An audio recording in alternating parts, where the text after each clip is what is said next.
નમસ્કાર મિત્રો, સ્વાગત છે અમારી યુટ્યુબ ચેનલ પર. મિત્રો, ફરીવાર એક નવી યોજના વિશે વાત કરવામાં આવે તો મિત્રો કિસાન વિકાસ પત્ર યોજના 2024 વિશે વાત કરવામાં આવે તો મિત્રો આ યોજનામાં 120 મહિનામાં થશે ડબલ રૂપિયા. મિત્રો, સરકાર ગેરંટી આપી રહી છે મિત્રો કે જે કિસાન વિકાસ પત્ર યોજનામાં 120 મહિનામાં ડબલ થશે રૂપિયા. મિત્રો, સંપૂર્ણ માહિતી જોઈએ આગળ વિડીયોમાં.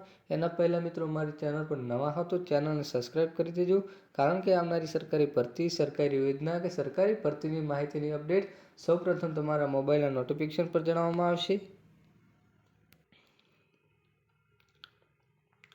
આ યોજનાનું નામ છે કિસાન વિકાસ પત્ર યોજના ગુજરાત. લાભાર્થી છે મિત્રો ભારતના તમામ નાગરિક 18 વર્ષ કરતાં વધુ ઉંમરના. સહાય છે મિત્રો 10 વર્ષ પછી નાણાં 2 ગણા મળે છે. ઉદ્દેશ છે કે મિત્રો જોખમ વિના રોકાણ સાથે 2 ગણા પૈસા કરવા. વ્યાજ દર 7.2%. સત્તાવાર વેબસાઇટ અહીં આપવામાં આવી છે. કિસાન વિકાસ પત્ર એકાઉન્ટ કોણ ખોલી શકે? તો મિત્રો આ યોજનામાં ભારતની નાગરિકતા હોવી જોઈએ. આ યોજના માટે 18 વર્ષથી વધુ ઉંમર વ્યક્તિનો લાભ લઈ શકે છે, રોકાણ કરી શકે છે. આ યોજનામાં જે 18 વર્ષથી નીચેનું રોકાણ કરવું હોય તો એના માટે તેમનું ખાતું વેક્સ નીચે પાછળ હોવું જોઈએ. આમ સિંગલ અને જોઈન્ટ બંને પ્રકારના ખાતા ધારકોને મેળવી શકે છે લાભ. માત્ર 1000 રૂપિયાથી રોકાણ શરૂ કરીએ છીએ. આ યોજનામાં કોઈ પણ પ્રકારની મહત્તમ મર્યાદા બાંધેલી નથી હોતી. જો તમે સાવ ઓછા પૈસાની રોકાણ કરવાનું હોય તો ન્યૂનતમ 1000 રૂપિયાનું રોકાણ ચાલુ કરી શકો છો. તમે 1000 રૂપિયાથી ગુણાકારમાં કોઈ પણ રૂપિયાનું રોકાણ કરી શકો છો. આ યોજના રોકાણ કરવાથી થતા ફાયદા. કિસાન વિકાસ પત્ર યોજનામાં શેરબજારના ઉતાર ચઢાવી પ્રભાવિત થતા નથી. પીઓ સ્કીમ સરકારી ગેરંટી છે કે તે તમારા રિટર્ન મળશે નહીં, તેની ચિંતા કરવાની જરૂર નથી. કેવીપી ખાતું કોઈપણ પોસ્ટ ઓફિસમાં ખોલાવી શકાય છે. કેવીપી એકાઉન્ટમાં 115 મહિનામાં પરિપક્વ થાય, પરંતુ જ્યાં સુધી તમે ખાતામાં પૈસા ઉપાડો ના ત્યાં સુધી તમને વ્યાજ મળતું રહેશે. કેટલું મળશે વ્યાજ? તો મિત્રો ગ્રાહકોને કેવીપી યોજના હેઠળ તેમના રોકાણ પર 7.20% વ્યાજ મળશે.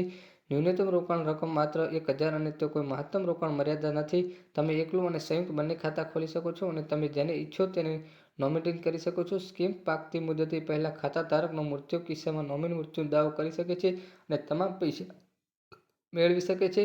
મિત્રો, આ યોજનામાં દસ્તાવેજ વિશે વાત કરવામાં આવે તો ઈમેલ આઈડી, ફોન નંબર, જન્મનું પ્રમાણપત્ર, સરનામાનું પ્રમાણપત્ર, પાસપોર્ટ સાઇઝનો ફોટો, ગાડી ચલાવવાની પરવાનગી, મતદાર કાર્ડ, પાન કાર્ડ, આધાર કાર્ડ. કિસાન વિકાસ પત્ર યોજના અરજી વિશે વાત કરવામાં આવે તો તમે નીચેના પગલાં અનુસરી કિસાનના વિકાસ પત્ર યોજના માટે અરજી કરી શકો છો. સૌથી પહેલાં તમારે તમારી નજીકની પોસ્ટ ઓફિસમાં જવું પડશે.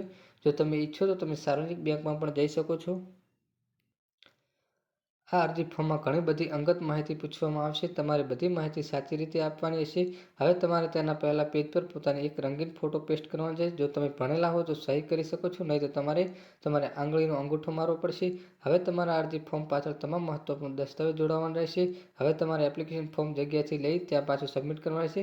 આવી રીતે મિત્રો કિસાન વિકાસ પત્ર યોજનામાં અરજી કરવાની થઈ શકે છે. મિત્રો, તમારું સંપૂર્ણ રીતે અરજી થઈ શકે છે, સમાપ્ત થઈ જશે. મિત્રો,